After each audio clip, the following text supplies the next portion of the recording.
Good morning, welcome to Ikate's Crossing as we continue our exploration of Journey of the Heart. We're up to chapter 7.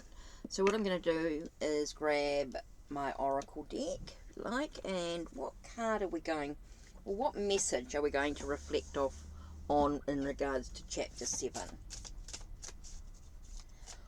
What message are we going to reflect on in regards to chapter 7? Let's have a look.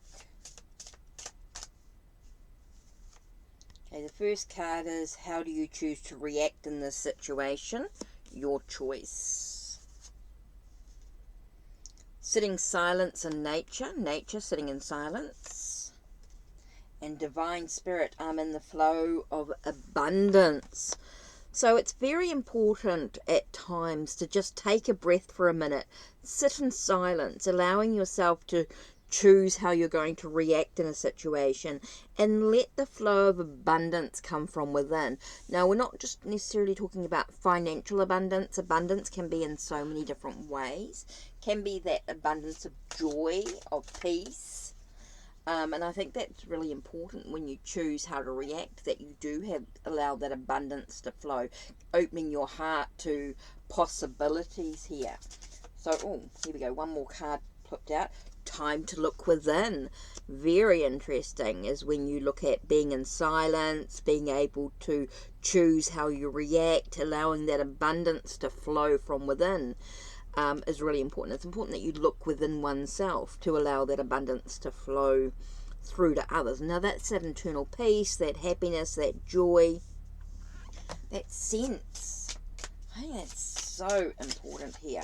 Okay, so I'm going to have one more card sticking out here. And we have time to be a little crazy. So it's okay to have a little bit of fun. It's okay to sort of let loose and just be in the moment. I think that's really important here. So important to look at how you choose to react to a situation, and that can come from when you choose to sit in silence. If you just let things be, don't over talk someone as well. When with this one, and how you choose to react and being in silence means that you're truly listening to what the other person has to say, and then because that's opening your heart, right? You're opening your heart to enable others to talk without over talking them, and so the answers come from within, definitely. But it's also okay to have a little bit of fun. Allow yourself to have some moments of you don't have to be serious all the time, put it that way.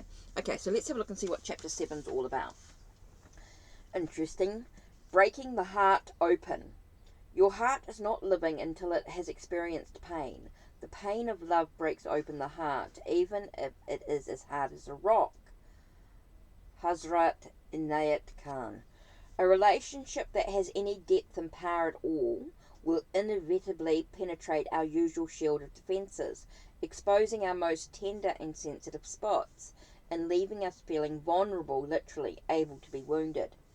To love, in this sense, is to open ourselves to being hurt. The dream of love would have us believe that something is wrong if a relationship causes us pain, yet trying to avoid the wound of love only creates a more permanent kind of damage. It prevents us from opening ourselves fully, and this keeps us from ever forming a deeply satisfying intimate connection. Depending on how we relate to love's pain, it can lead in one of two very different directions. If we regard it as a threat, something to avoid at all cost, we will try to patch it over, keep it out of sight. After a while, however, accumulating patches only deadens our sensitivity and our capacity to love freely. Resenting the pain involved in becoming vulnerable to another person causes us to lose our heart, or harden our heart, and this cuts off the energetic flow between us. Yet, if we can learn to make use of our pain, it can be an invaluable helper and guide on the path, for it exposes and directs our attention to places inside us where we are shut down, contracted, and half asleep. If I can move with my pain more fluidly, my rigid defences start to dissolve, and I become more permeable to love's awakening influence. And when I can let my partner see my hurt, instead of hiding it away where it may fester and poison the relationship. This creates greater intimacy between us. Of course, nobody wants to feel pain, yet to become a warrior of the heart, one who is willing to risk being wounded in the service of love, we must be able to use that pain that relationship inevitably brings our way.